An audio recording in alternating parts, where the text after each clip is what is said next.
Lean Startups with Dr. Kenan Sahin. Today, you're listening to Start, Scale, Exit, Repeat, Serial Entrepreneur Secrets Revealed. And this is a show we do every Friday at 2 o'clock Eastern live on Clubhouse.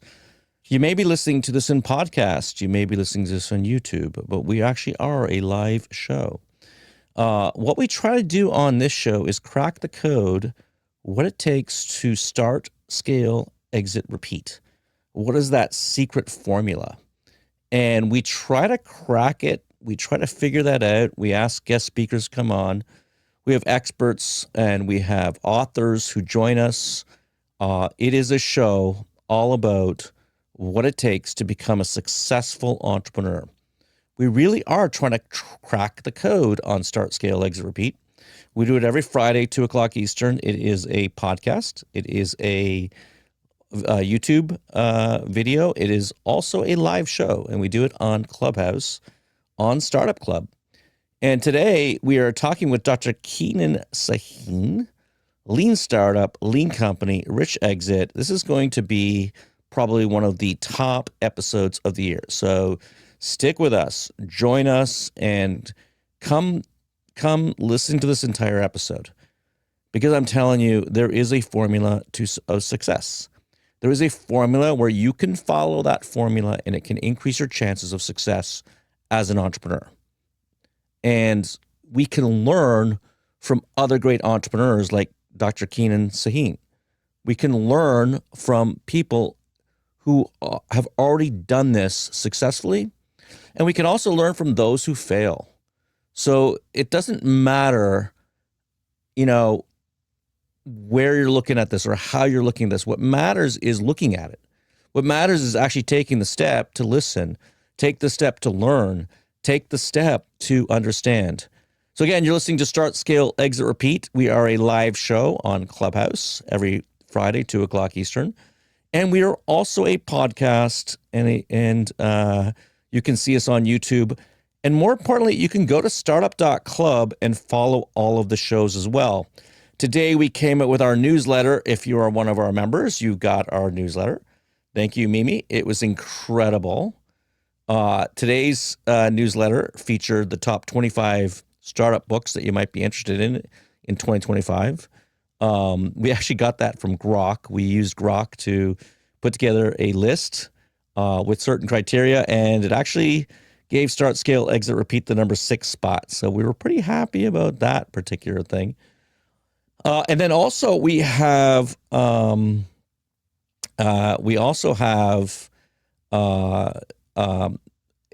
discussion or my story of how I started out as a farmer and working on the farm, literally hoeing, flogging vegetables. You're a hoe. Try to get started, right? I was trying to get started, trying to make something happen. Mimi's laughing And right now. I know. Okay, go ahead. There we go. So I include 10 key steps to starting your business. Okay, so if you've never started a business before, this is a great newsletter. If you want the newsletter, go to startup.club and sign up to our newsletter. There's also, I think, a tab now that has newsletters if you missed the prior newsletters. Last month, we talked about growth hacks. We had over 70 growth hacks in the newsletter. This month, we're talking about 10 steps you can take to get your business started. And I love them. I think it's pretty amazing. All right, so we're waiting for Dr. Kenan Sahin to join us. If he's in the audience, I'm not certain if we can bring him up on stage right now. But today, the topic we're talking about is Lean Startup, Lean Company, Rich Exit. And we're going to work on getting him onto the stage here. It can sometimes be a little tricky with Clubhouse if you're not used to Clubhouse. If you join us on stage here, you sort of have to get a membership and sign up to it and find the club, Startup Club, and then go into it. And I know Mimi's probably working on getting him into the show right now so we can interview him. It's a story of a guy who went from $1,000 to $1.5 billion. He was not your typical entrepreneur. I know. Started out as an MIT professor. Michelle, what are your thoughts? Just like reading about him is so amazing. Like I'm just gonna say, Con, it's what we all want to just have like a brilliant idea And I personally have never been that person that just was like woke up in the morning, could execute this like life changing, world changing idea. So I'm really anxious to, hear how he did that and kind of what his habits are. I almost said what his thought process is like, but that's not necessarily something I could duplicate. But I just want to hear what his habits are and how he actually went about it you know like how did he go about this like fundamental change? I know obviously it was around intellectual property and it was about, as I understand, telecommunications, but I'm sure we'll get there really pretty quickly, Colin, once we have our friend join us on the stage. Yeah, What are your absolutely. thoughts on that, Colin? Like this, I here's just, here's a good idea. Yeah. I went through his book, and I'd seen him. I had seen his book on Amazon. It was up there with our book, and I'm like, there's a lot of similarities here. He's got this concept of a lean startup. Keep it small at the beginning, a lean company, and a rich exit. And he goes through that start, sort of scale, exit, and then even repeat a little bit as well. And he's got a lot of interesting stories. To go from $1,000 to $1.5 billion, and actually it was quite a record because he had actually sold the business and he was 100% owner of the business, and it was one of the few companies at that time in 1999. It's pretty amazing. I'm Yeah, just going to say that. it was like 1.47 billion or something like that. It was incredible. Yeah, I'm very impressed and of course happy for him like that he had such a groundbreaking idea. But obviously I'm thinking like he was emerging himself in an environment that really like you know supported that, Colin. So, like, I know we talk a lot on Startup Club about like surrounding yourself with people that you can interact with, you can bounce ideas off, you can help each other. But, he was in as I understand, and I'm not trying to speak for the doctor, but I know he was in a similar environment. So once he's able to make it, it'll be really yeah, interesting how, to hear how he grew the idea, yeah. right? Like he had the idea, but how did he really And making a grow leap it? too, like you're a professor at MIT, make Yeah, that like leap. it. Look, you and I just went through a hell of a week. Okay, I'm just going to tell our friends here at Startup Club. We have a company that's hurting, and we went through a hell of a week. We had to make some very difficult decisions. I got called crazy. I'm just going to be very honest, Colin. I got called crazy by the board. But here's the thing: the company is stuck for over 2 years. Maybe you know what? Sometimes you need crazy ideas to drop out of to get out of the predicament. Maybe maybe what you're proposing is not right, but you know what? You have to try something and then go from there. I know Yeah, you've been in this situation. yeah. No, I'm with you on that. And just we have Mimi's on the phone with him right now. It can be a little tricky getting into Clubhouse. It is a little bit of a confusing platform. So he's on the phone. She's on the phone with Dr. Kenan Sahin right now, and we'll bring him on in a minute. I think that I think that the this 2025 is going to be a new year. It's an opportunity for us to really get out there and think about our business ideas, our startup ideas, and get those startup ideas launched. I mentioned the newsletter, and I mentioned in our newsletter today that we have sort of 10 steps to starting a business. I start with my own journey, just working on the farm. That's what I am, a farmer by trade. Start as a farmer, and build from there. Right out of college. The first thing I talk about of the 10 is get over your fear and make the leap. And if you're actually on the Clubhouse app, you can see the replay. We did one yesterday about getting over your fears of a startup, launching the startup, right, and all the things involved. And then we've got ideas are everywhere. Vet your idea with everyone except the yaysayers and naysayers. Define your why and your purpose. Take action. Pick a great name, a domain name. Set up a stage gate. Create a 4 sticky note business plan. Join an incubator. Use AI to get the business off the ground. So that's in the newsletter that you can get on Startup Club, Startup Club Edge. Just go to startup.club and sign up to that newsletter. We have Dr. Kenan Sahin on the stage. Welcome as a new member to Clubhouse. Well, thank you very much. It's a pleasure to join such an important club, and I will indicate why, in my opinion, it's so important. And I apologize, I had some technical issues at the beginning, but here I am, and I'm available for any questions and comments. Well, thank you for that, and really appreciate you joining our small club. We are a club that really tries to help others. It's a community. We come together as a community to help each other launch startups. And we have almost 1 million members in this club. We do this show every Friday, 2 o'clock Eastern on Clubhouse live, which is different than other podcasts. And then we syndicate through the podcast channel and on YouTube. We really enjoy doing this. It's been a passion of ours. Michelle, Mimi, myself, and Kyle runs the actual physical incubator here in Fort Lauderdale, Florida. And but I can't tell you how excited I am because the lean startup, lean company, Rich Exit. When I went through your book, it really touched me. It really was incredible because I almost feel like I've gone through what you've gone through, but you've been more successful than I have. Okay. I'll be honest with you, right? I mean, what kind of entrepreneur? I mean, why would you, let's just go back to the beginning. That's, I don't understand. You're a Yeah, successful professor at MIT. Why would you ever start a business? well, it is a very good question. And when people say, you mean as a business school professor, you started a business without a business plan? I say, yes. So I say, isn't that puzzling? Why would you do that?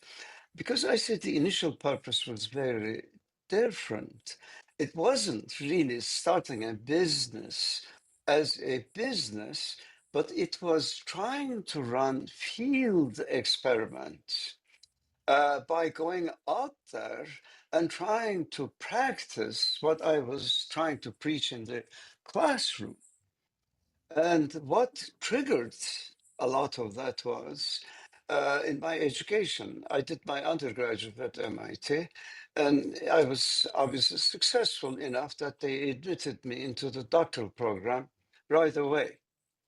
And in my early days as a aspiring doctoral student, I was asked if I wanted to teach, and I discovered I love teaching. And then they asked me at age 25 if I wanted to teach Sloan Fellows. So these people are mid-level executives who come to MIT to get their master's degree. And MIT never gives honorary degrees. You have to really earn your degree. And as an initial instructor, you tend to be tough and hard and so on. But I cemented with these people who looked very old to me. They were in their 30s. And when you're 25, anybody above 30 looks old. Now I look at people even in their 50s and say, you're a young kid.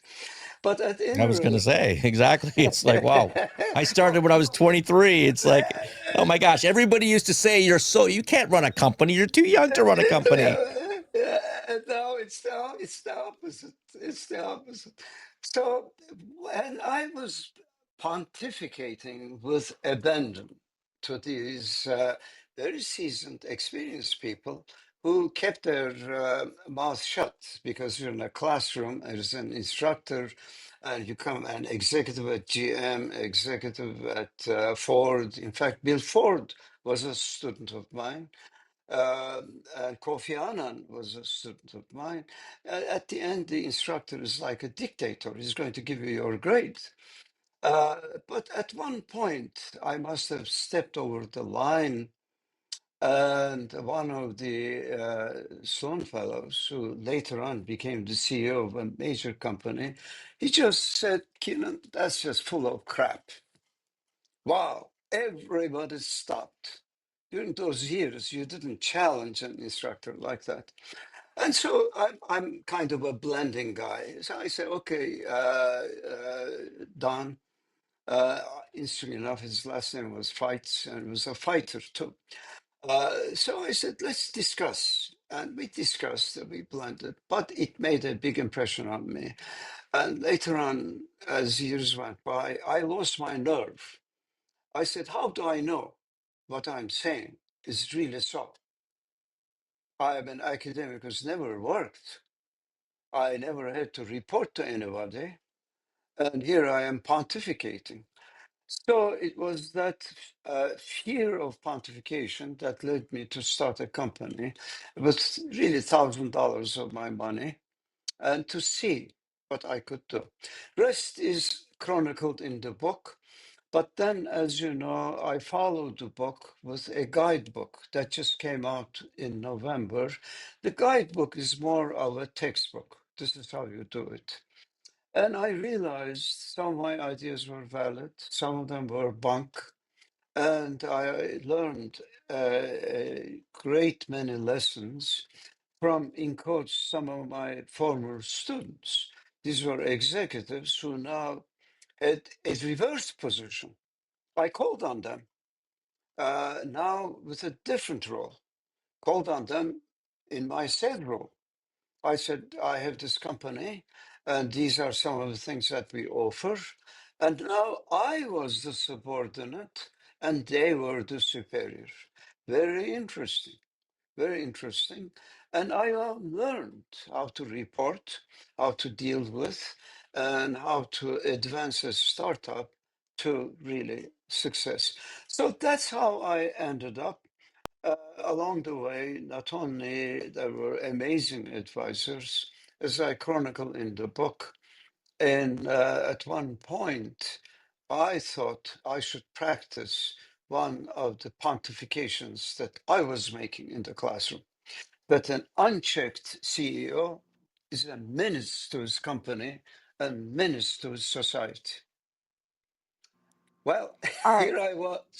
No, no, no. This is great. So, all right. So I'm trying to understand. So you're a professor, top school, and so you had an idea like that was like ground changing. Like, just tell us a little bit about that. Like, how did you know that this concept or this idea that you had was really an economically viable idea? Like, I did. how did that all, I how did did not. that, okay, yeah, tell us, tell us. I Yeah. did not. I was like a person who has some ideas, a portfolio of ideas, but he has not tested them in the laboratory. Let's say I'm a chemist and I have this notion of a compound, another compound, another compound, another compound, and I'm teaching these things, but I've not been to a laboratory. So the laboratory for me was the out there applied world. So I wanted to go in the context of a company, a small company, me as me and me and me as the partners to see if any of these ideas would really lodge. That's why in the book I talk of a portfolio of offers, not a single idea, Right. their portfolio, and I started exploring, and it turns out that that's not a bad strategy, because if one starts with a single idea, and you try to go out, you try to raise funds and so on, you're really banking on one thing. But the startup should have a little bit more. And my example is if you're a startup, you can have a one drug pharmacy, or you can have a pharmacy that has many offers. And you watch the customers to see what is going to evolve. And then maybe after diverging like that, you can converge. And that's what I did. I came to the marketplace with ideas in AI, expert systems, Oh, decision nice. support systems, executive information systems, and so on. And in my bag, I would always carry descriptions of all these offers. And I would be amazed. I would be trying to pitch A, but I would quickly realize that the prospect would be interested in C. And I was perfectly happy to shift to C. And as an academic, you're trained in that. You're trying to, for instance, pitch an idea in the classroom, and a student raises his hand and says, Sir, I understand that, but how about this? And you need to be able to pivot to that. So in the sales mode, I discovered that strategy also works. You're trying to pitch A, but suddenly you realize your prospect really has kind of has lost interest in A. He's asking about D. Why? Because D is his pain point. And you're trying to pitch him your aspiration in A. So if you can pivot to his pain point, at least you can understand. And if you have an offer in his pain point, okay, here's my offer. And that's what happened to me repeatedly. That happened to me repeatedly. But along the way, again, I will refer to the books. I described that a startup person, and I say person because I see many very successful women entrepreneurs, uh, needs to be jack of all trades. And again, I'll fall back on my academic days. I learned in the classroom that you need to be able to cover a big range. You can't be a professor of just X uh, because student interests are wide, and you need to create a context for what you're trying to say. I realize the real world is not different. It's not different, but I learned that you have to know how to sign a lease. Because when you're a startup, you can't afford the lawyers. You need to learn how to negotiate a contract, and the world out there is very sophisticated. And unless you understand the ins and outs of contracts, you can end up with terrible contracts. You need to understand pricing. You need to understand accounting. You need to understand finance. You need to understand a whole range of things. And then, as you begin to expand your reach, you can bring in the professionals. But I can go on and on. As you can see, I will stop to see what Well, comments jack or of all trades. questions I you mean, have. Michelle and I, we've been talking about this. You have to be a jack of all trades, master You of really have none in to order to know. run a business. And then Exactly. you start laying on AI onto that because you just need to Yeah. just enough information to be able to really build a startup, to be able to succeed at a startup. All right, so I still want to understand because you go from this point where you got these great ideas, you got these great students, but how do you take a great idea and turn it into $1 billion company? Well, again, I want to add the S to it, ideas. And I will bring in a concept that I relied as an academic, and also I heavily relied in the field, which is teach and learn, learn and teach. There's a lot to be learned. Even as you're a jack of all trades, you learn many aspects of, for instance, finance or accounting or leasing, hiring, uh, power, organizational dynamics, as you interact with what you have defined as your world. Now, as to how you get to the end, there's an interesting dilemma. When you're a jack of all trades, there's also a lot of anxiety, a lot of fear. You wake up in the morning, you say, okay, I'm going to step into a negotiation with AT&T. And they put in front of you a very sophisticated lawyer. Am I really up to it? Shall I try to see if I can bring a lawyer to do that, or shall I delegate that? I've learned that it is really a blending. You need to know the fundamental principles. And it turns out in many of the aspects, the constructs of a business, the fundamentals are not that complicated. The details are very complicated. Uh, so, for instance, if you ask me, what is the equivalence between energy and mass? I can say E equals mc square. There's nothing very complicated about it. Energy equals mass times the square of the speed of light. Great. Anyone can understand that. But now let me get into the details. That's where it gets very complicated. If you want me to drive that equation, well, that's you're getting into Einstein's domains. It gets very sophisticated. So I realized if I know enough on contracting, I'll give you some details on that contracting. One of the first things that happens in contracting, if you're looking for money, the other side says, fine, we'll pay you money, but anything you do belongs to us. Wow, we pay for it, therefore it's ours. I can't tell you how many times lawyers would read that to me. You know, great. We'll support your work. We'll give you a contract. But mind you, anything you do belongs to us. Not only that, but even the derivatives belong to us. I say, wait a minute now. How can I be in business if you do that? Well, that's the way it is. Well, I said, then you can say, we won't do business. Or if you understand the fundamentals, you can turn it around. Do you want me to give you some examples of that? Again, I'll stop because I can. Yes, No, I yes, please do. We want to hear that. Okay, okay. I'd say, okay, this happened to me, by the way, with a big institution. The lawyer came into the room and he said, Kenan, we understand you want to retain the rights to the software that we licensed or paid for. I said, yes, sir.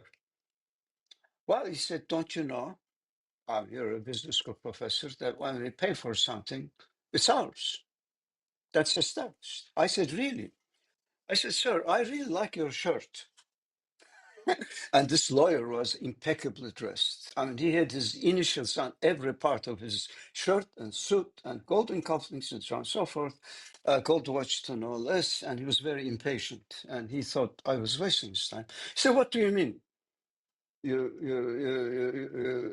I paid for my shirt. Of course I did. Well, I said, I'm glad, sir, you did. I'd like to see the pattern. I'd like to know if you paid for the pattern. What are you talking about? I said, you just told me if you pay for something, you own the IP, right? Is that what you just said? He said, yes. Well, I said, do you own the IP for your shirt? He got very confused. He said, sir, do you pay for hotel rooms? He said, of course I do. Well, I said, do you walk away? What's inside the hotel room? I hope you don't. He said, of course I don't. Well, sir, let me be fair serious now. You're telling me I'm being frivolous. When you pay for something, you get certain rights. So what rights would you like? I didn't negotiate IP rights with your client. And now you're telling me that you want the IP rights. I'm happy to sell it to you. But you're a lawyer and you should know that rights are contractual. You don't get them automatically. You don't go and rent a house and then turn around and say, I own the house. Did you negotiate the ownership of the house? Did you pay for it? I said, your client didn't pay for any of those things. When I wrote the contract with your client, it says clearly, we own the platform, you have research rights. At that point, the client, he was his boss, he said, I think Dr. Sahin is right. I thought the lawyer was about to choke him. My point is a very simple one. If you understand the fundamentals of contracts, you can negotiate very intelligently and preserve your rights. And we came to a good understanding. And I went on, by the way, I didn't stop there. I said, supposing you owned part of the baby, that's what you want. You want to own the software that we have delivered to you. You agree that we own the platform. Yes, you developed the platform, we didn't pay for it. Okay. What are you going to do with the part of the baby? Do you know that it exposes to risks? What do you mean? What risks? Well, I said, if there's a suit, infringement suit, you own that part of the baby, you have to come to the table and defend. Well, we don't want to do that, certainly. Well, great. So why don't we own it and we'll give you usage rights? And we will indemnify you against infringement because it's our software.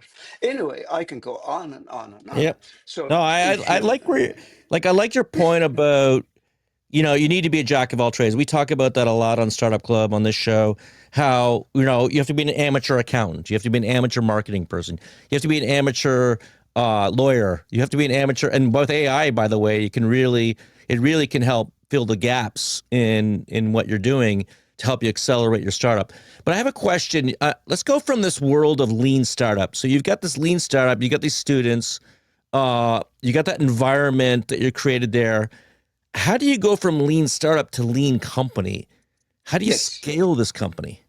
yes, there are many, many stages in the scale up. One is, I think, at the very beginning, think about not necessarily immediately implement a structure. If I have an idea of a house and I want that house to be eventually a 4-bedroom house, I can't just put a brick on the ground, another brick over here. It's good to have a conceptual framework. Now, the framework can change. So, organizational structure, organizational dynamics, power, communication, interaction, these are all important concepts. And one needs to have some of these concepts in mind. And as I was scaling up, I gave a lot of thought to lean as well as experience. Sometimes lean and experience are contradictory. If you want to go with experience, it's very costly. It's very expensive. And also, experience brings with it constrictions. You lose a lot of your flexibility. So many startups, now let me operationalize it. Many startups want to have a CTO, CFO, CEO, and then a general purpose C. I said, well, I'll be the jack of all trades. I'm a former academic. I can train people. If I start with people who are quick on the uptake and have the right attitude and aptitude and are willing to learn, then experience comes at the end. That's what I call AAWE model, hiring. So part of remaining lean was to go with people who are kind of general purpose, able to learn very quickly, pick up very quickly. And I realized they'd make mistakes because they don't have the experience. But that's one way I was able to scale up the company and still remain lean. And these people, AAW people, are repurposable. Whereas if you hire a CFO who's got 10 years of experience, you can't repurpose him easily. He will try to repurpose you and he'll try to bring you to his domain. But I want him to come to your domain. So as you scale up, that's why I called it lean startup. And you start from the bottom up, you begin to build up.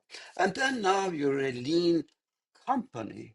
You don't have all these C's, you don't have the mahogany offices, you don't have expensive this, expensive that. That's one thing. The other one is power. Power But is, we have a yeah, concept in our book about profiling the people, profiling yourself, profiling everyone around you, and really understanding who they are. And we talk about this idea of focus more on who they are and their personality traits versus yes, experience. And I yes, feel like it lines up very well with what you're talking about here, that, yeah, you can hire the experienced people, but those C levels are going to be $250,000 a year and you just don't have the budget. So what your hack is really is all about taking people who've got the capabilities. They yes. may not have learned how to run Facebook ads yet, but we can, they got the ability to learn. They've got that instinct. They move quickly, and you can train them up on that and benefit from their success versus going for the top tier all the time. Is that Well, where is that? lining up with what you're thinking? Yes, and the insight into that came from academia for me. Uh, the industrial model, if you look at the ads coming from companies, it starts with the job description. This is what we want. And we want 5 years of experience in this domain, 2 years of experience in this domain. This is the background we want. There's nothing wrong with that. I call that de-risking strategy. You want to hire someone who has been tested and de-risked, but you pay a big price for that. And also that de-risked person is not as flexible as someone who is more junior and not de-risked. You have to take a chance. You have to take a chance. So I, in my academic days, take MIT, the difference between electrical engineer and a mechanical engineer is just a few courses. And within a semester, maybe 2 semesters, you can go from a person who is eventually going to be a mechanical engineer or an economist to an electrical engineer or a computer scientist. It takes 2 semesters. Yet the industry wants 5 years of experience, 10 years of experience. So when I got going, I said, I can train. I will start with someone who's just fresh out of school. And within a few years, I can bring them up. Now, you pay a price for that too, because those people become very mobile. After 2 years, their market price goes up. Now they have the experience. And in a company which doesn't have the corporate ladder, which is very open, but I was willing to take that chance. I was willing to take that experience. The other thing dealing with people who are less experienced is you don't want to create a hierarchy. You don't want to create a power structure. If you come across as the boss, they're not reachable because they look at you as the boss. And I, from the beginning, and I believe it to this day, I said, I also work for the company. Company is different than what people describe as my company. I said, my company is my financial interest, but I don't own you as the people, do I? So please don't call me the owner of the company. I'm not your owner. I just work along your side. So let us all work for this company. That creates a sense of equality. Then you can reach these people. Then you all work together. And then you can learn from them and you can also teach them. Again, part of that comes from academia. Many academic institutions, MIT is a primary example, are like that. You can have a professor who does research with a sophomore. No big issue. But in many companies that are established, my goodness, you wouldn't catch the CEO collaborating with a new hire. There's a hierarchy. So one needs to deal with those things. Now, hierarchy is nothing wrong. You have to establish the hierarchy, but that comes later on. That comes later on. So I don't know if I answered some of your questions and No, I think comments, so. but And again, I think you did. And, and, yeah, and this idea of this jack of all trades, one of them really needs to be all about learning how to, identify, hire, and motivate talent. Talent that's okay. not already out there and they've already made their mark on the companies and they're making, $300,000 a year, whatever, at the big companies.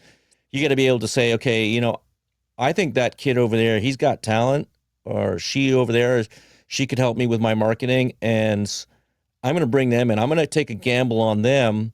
But having that instinct is part of that. It's part of the jack of all trades, right? It's part of, Yes, like, yes, it but I'll really is make part of that whole series, right? Yes, but I'll make one modification to your statement. I would not say my marketing.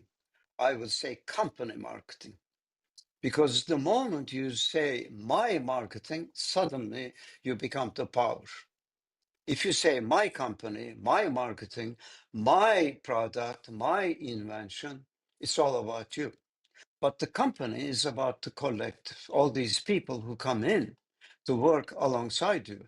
Now, obviously, the financial compensation is different, and I make that distinction. I say, here's the difference.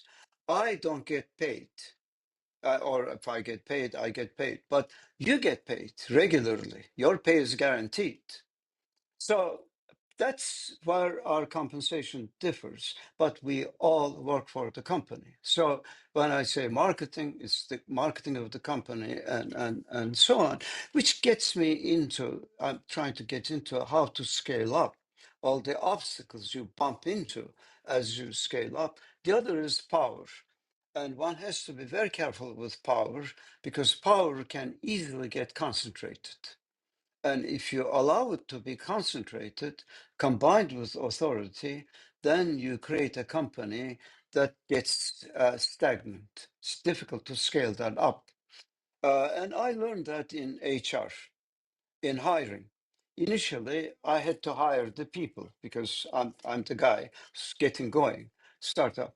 And then there was a candidate that I found, and I thought I would empower my colleagues who are all top notch to hire. So they brought me a candidate, and I didn't know whether I should laugh, cry, or just yell at them. The candidate was distinctly not qualified. Candidate I brought in was highly qualified. And at the end, we met. We met, and they were advocating for this highly unqualified candidate. I said, guys, this is not a beauty contest. You're criticizing this highly qualified candidate because he scratched his beard or he didn't look at you, didn't make eye contact, yet the candidate you brought in doesn't have the credentials, and so on. And I learned that excellence does not always promote excellence. Power wants to concentrate power. So one has to be careful in scaling up the company that excellence is surrounded with excellence. And that's where the founder can play an important role. And sometimes even the founder succumbs to that temptation of finding people who will applaud them, not necessarily extend them. So these are some of the stages in scaling up, going from a lean startup to a lean company, and then eventually achieving that lean exit, rich exit. Yeah, we don't want to be lean on exit. We want to be rich on exit. We want to be Rich on nice and exit, that's fat right. on exit, right? Now, so Shadows, we have Shadows on the stage. Did you want to ask a question or share a thought about this topic? We'll open it up to the audience. If you're in the audience, you want to come on stage, please raise your hand. We are so lucky to have a legend here on stage on Clubhouse, Dr. Kenan Sahin, and he wrote the book Lean Startup, Lean Company, Rich Exit. He started a business with $1,000 and turned it into $1.5 billion. What an incredible story. And you really are helping us crack the code of what it takes to be a successful entrepreneur today. You're coming from an angle that I've not often heard our guests talk about and really enjoying it. But Shadows, do you have a question or do you want to join in here? And then we'll get to the rest of you on stage.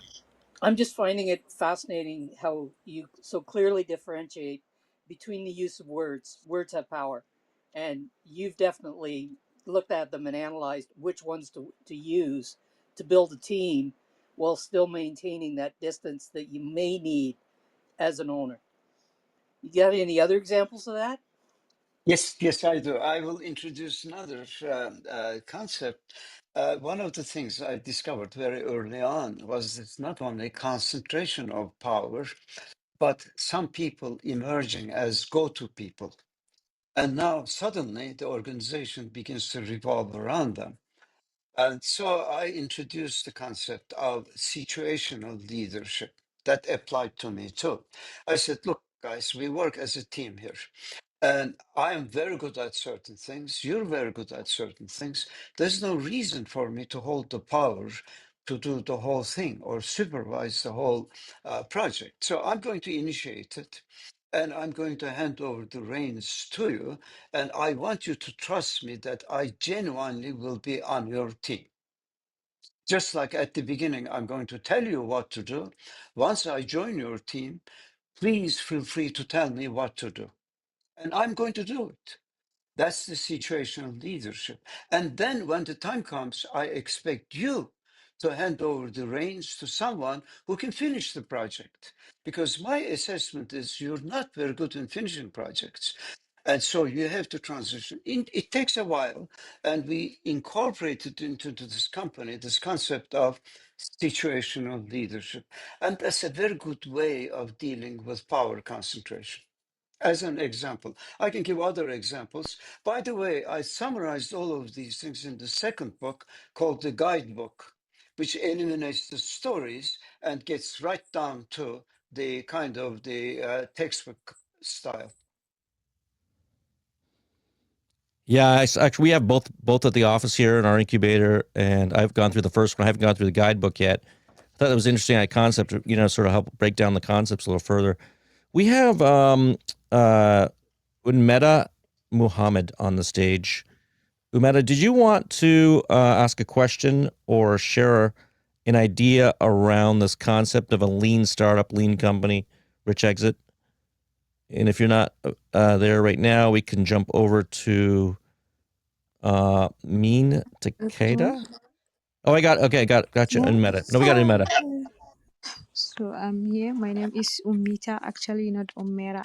Sorry, apologize about that.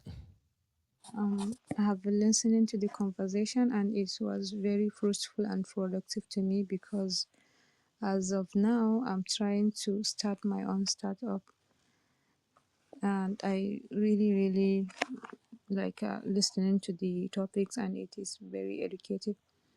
Based on what he said, the jack of all trade, I don't know, for me it sounds a bit hard for someone to be like expert in so many things.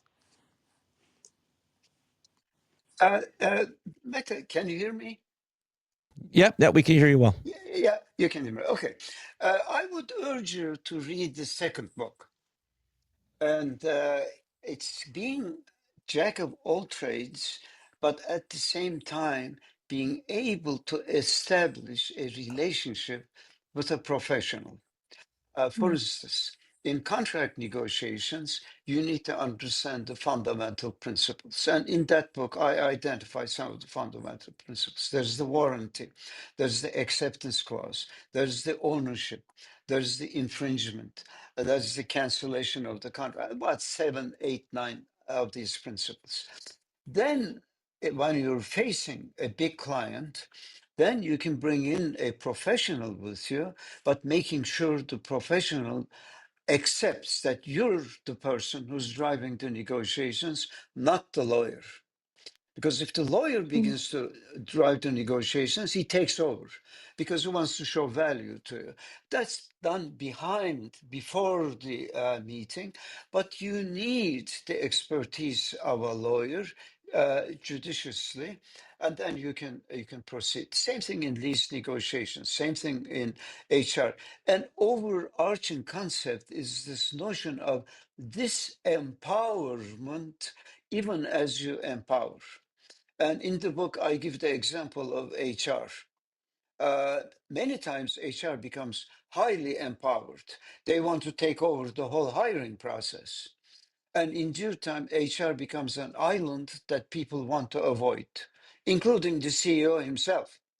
So I dealt with that early on. I said HR is a consultant to people and HR is disempowered.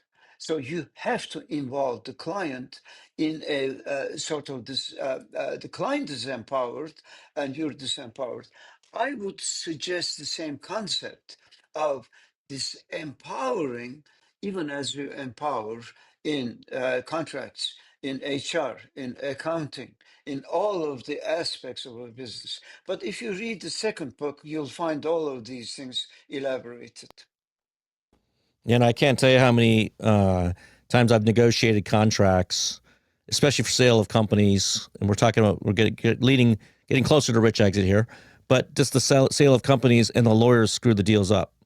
They And do. so I've learned over time that I'm the one who's really in charge here. Yes. I'll let my lawyer do what he does, but ultimately I have to make the call. But if you don't understand the basics, you can make a bad call. For instance, we're negotiating with GoDaddy Registry a couple of years ago to sell one of our companies, and the lawyer was adamant that the jurisdiction be in Florida, and I'm like, guys, I'm not going to kill the deal over this. We're going to put the Yeah. jurisdiction in Delaware. I was comfortable with Delaware. I knew he didn't like it because that means if it goes to court, he's not the lawyer that's going to represent this contract. So I had enough knowledge to know that Delaware's not a bad environment to have the jurisdiction in. And we're going to put it in Delaware, and that's it. This is GoDaddy. They're a multi-billion-dollar company. We're a tiny little, whatever company, and we got to let that one go. And Yep. I just overrode the lawyer right there in the room, and that's it. And then I did that probably in several occasions. The fact of the matter is a little bit of knowledge. Now, let me ask you this. Have you tried, or have your students, or have you worked with AI to help you accomplish more? Because I tell you, what we've been doing in the startup community is like I've been using AI I've been creating custom GPTs, uploading contracts, using those GPTs to ask questions, almost like as if it was a lawyer that did nothing but focus on one contract. Like it has been incredible what we've been able to do with AI. And I just want to get from your perspective if you play with that at all, or Oh, if yes, that's yes. all Yes. right. Go ahead. Now, the first two books are about what happened with Kenan Systems and the lessons I learned. As you know, the rich exit was to Lucent and Bell Labs, and they made me a vice president of technology at Bell Labs, and also I ran one of the divisions of businesses of Lucent. And then I left Lucent in year 2000 at its height. Unfortunately, after I left, nothing to do with my departure, Or Lucent fortunately, but that's the time to tanked. leave, right? They tanked, unfortunately, tanked. But after that, I again accidentally, without really a big plan, and don't ask me why I end up like that, but I picked up a company that was a legend in its own time, Arthur D. Little Incorporated, which was founded in 1886 as the oldest technology company in our country. And out of ADL came Boston Consulting Group and so on. But in 2002, ADL itself, after 116 years, tanked, and it was sold at an auction, and I purchased the laboratory division, Technology and Innovation Group, with about 50 laboratories, and I have been implementing a different strategy called the restoration strategy. I won't take you through all the details, but that company has become, after 22 years, very successful. We've made a huge impact, but I am using ChatGPT, AI, right and left. In fact, I'm training almost all my colleagues. I have a lot of PhDs who are very skeptical of such things, which is ironic. And we are using ChatGPT in technical domain, in design domain. It is a what I call digital species. It's a new form of intelligence. And I don't want to call it artificial intelligence. It is really digital intelligence. And yes, we're using it extensively, and it's transforming the world. And it's a wonderful thing for startups. Wonderful. All right, great. And next is mine. I know pronunciations are not my thing here. Yeah, my How do you name pronounce it? is Mine? Mine.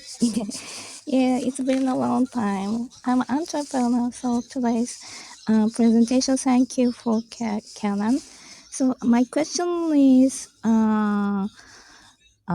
did MIT fund your company? I mean that. No, no one funded my company. I Oh, did not receive any funding beyond the first $1,000.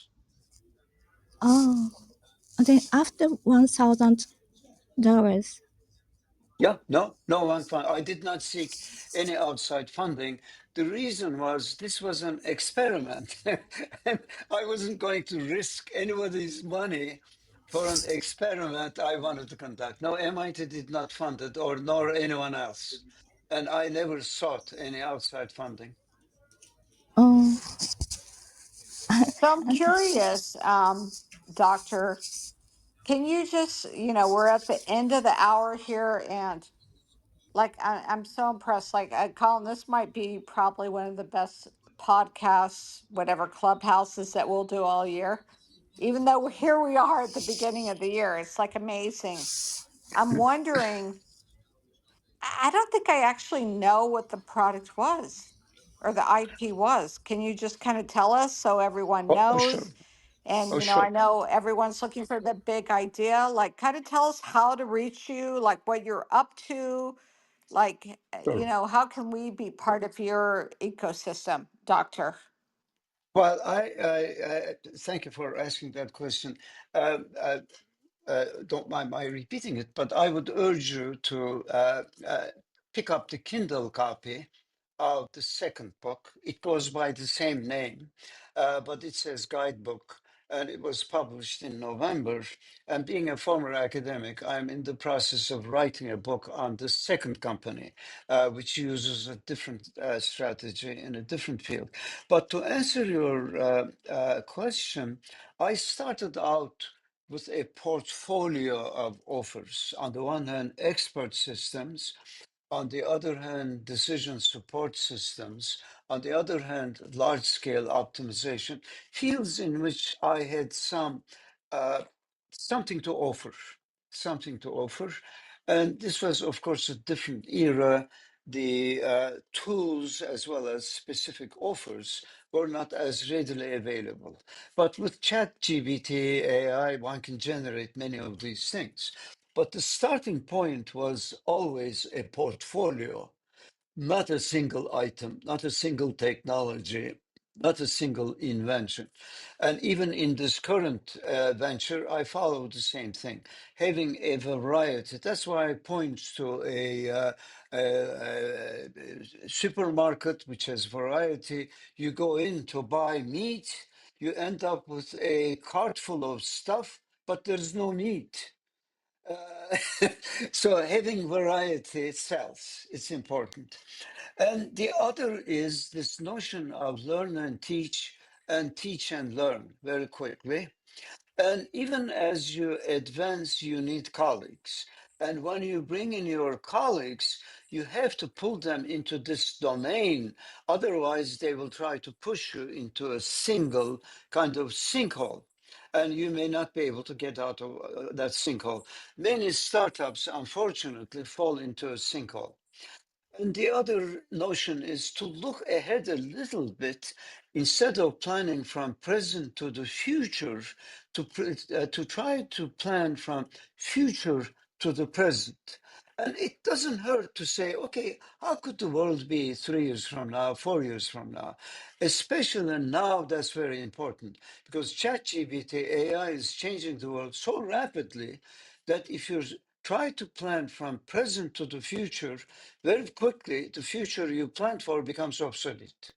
And now you're stuck with something that's obsolete. I can go on and on and on, but I Yeah. would urge you to look at that. And also, maybe I should start. You can go to LinkedIn, there's a lot of information on me. And also, I think Wikipedia has a Wait, lot of say that information. again. Wait. So LinkedIn, we LinkedIn can has a lot go of. to, You can go to we can Wikipedia. go, yes. Wikipedia has a lot of information on me, and you can come to our website, Chemex Power Okay. website. There's information there. LinkedIn also has a lot of information on me. Yeah, it's interesting going to funding. You know, you're talking about that is that 90% of companies that are on the Inc. 5000 list have never actually gotten venture capital. And Gotcha. 75% of companies that got venture capital have actually failed. Yep. So it's not always the panacea, or you think you're going to get a venture capital deal and you think you're rich or something like that. No, No. it really is those lean startups, like your book, how it emphasizes that, and the lean company, and then having a big exit at the end of that. And I've always been really a bit of a critic of venture capital. Don't get me wrong, I've taken venture capital myself on companies, but I've been a critic because of this concept of liquidation preference, which really means Yep. that they get paid out first. You take the risk, they get paid out first. You could spend 10 Yes. years on a company, and I've involved in many companies, and I can tell you horror stories, one Yes. after another, about Silicon Yes. Valley and the carnage that exists there. And I can also tell you about amazing stories, and you all know about them. We all know about the amazing what Silicon Valley's done, but we don't hear about the stories like yours where you don't need the venture capital. You didn't raise all that money, and you were Exactly. successful, and you built something. You built something from nothing. Yes. That's great. We were almost out of time. We got Richard on the stage. Richard, welcome back. You have a question, Richard, or a comment about this before we close this out? Michelle, we might go 1 or 2 minutes over. I know you've got some meetings you have Yeah, to drop off, I but need to jump off, but I'm just going to say, Dr. King, this has been amazing, and I'm looking forward to having you back on the stage here. It's been Well, so I'd be happy to impactful. So participate. I'd be happy to participate. I have awesome. much more to say. I also am in the process of writing another book, but this one is on the way to reach exit, being in green valleys. You succeed halfway, you haven't fully succeeded, and then the natives in the green valleys kill you. And how to deal I with love that. this. I love that I know. concept. All right. I We have think to get you that's back. the next, yeah, All right, this is Richard, the we have next Richard one, on the but I'm going to stage. jump. Yep, thanks, Michelle. We have Richard on stage. I just want to try to get to everybody. We did turn the audience off, raising hands off about 15 minutes ago. Sorry if you wanted to get on stage, but Richard, do you have a question you can share with us? It was a great topic, and I learned a lot. And I'm looking forward to having Doc on the next podcast or next time he comes. So thank you, Doc, and thank you, Colin and Michelle, for organizing all this. Great topic. Well, I've enjoyed it. It's a pleasure for me. I'm a born instructor. I love to teach. I love to share. I'd be happy to come back It. again. I have many other ideas. Yep. I've been trying to figure that out all show about, are you really a serial entrepreneur or are you really a professor? Because you seem Well, your passion is about being, teaching others and helping others. And like I know I'm a serial entrepreneur. I wrote a book. It took me 10 years to write a book. It took me a little longer, It actually happened after I spoke at MIT to a group of entrepreneurs. But it's just, to me, I'm true and true an entrepreneur, serial entrepreneur, and it's a passion, and I can see that for you, it's a passion being the professor, and how just maybe you could leave us with one last comment about why you do it. Why are you trying to help out all these well, aspiring entrepreneurs? here's why. First of all, I am a great believer in our democratic, capitalistic USA. It's a great society. And when people challenge me abroad, I say, look, at this point, USA is the CEO of the world, right? They say, yes, that's the problem. I said, really? Okay, let's say the CEO resigned. Who would you nominate as the new CEO? Russia? No. England? No. Italy? No. China? No. I said, who would you nominate? Who would you nominate? I said, there's a reason why USA is playing the role it does. Yes, we have issues, we have problems and so on, but we're a great engine of innovation, democracy, ideas, and so on. But on the startup side, many startups, you pointed out, unfortunately fail. And the failure rate is much greater than people think it is. And having made the transition into the real, so-called real world, I think I have identified a number of areas where the failure rate could decrease. Because even though the Silicon Valley says failure makes you stronger for your next venture, I think that's not entirely true. Failure traumatizes people greatly. And many people who work for a startup that fails end up with scars. And that can be decreased, and especially with the augmentation with ChatGPT and other augmentations, the success rate can increase. And that success rate not only will help our country, but will help the whole world. That's why partly I'm doing what I'm doing. And I think those failures are the scars of our past that can guide us through new ventures. I know I Yeah. failed way too many times, and at the age of 29 years old, lost $100 million. We documented it in the book and whatnot. But that being said, you're right. It's trauma. You guys traumatized? Oh my gosh, I've been traumatized. I'm still to this day am traumatized about how much money I lost, how much it affected my family, how much it affected 300 employees, all of whom had options in the company.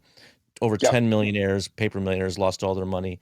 I am traumatized by that. I tell you, it never Yes. goes away. never It goes away. never goes away. But I do believe I learned from it. I learned that start, scale, exit, take some money off the table, repeat. I learned that concept, and that's what led to my book. So, but thank you very much. It's been a great show. You've been listening to Start, Scale, Exit, Repeat, Serial Entrepreneur Secrets Revealed. It is a live show. If you're listening to some podcast or on YouTube, you can go to Clubhouse and join us. Join us on stage. We have authors, experts, incredible people like Dr. Kenan Sahin, who joined us today and shared with us, and on his own. He wasn't paid to do this. He came here.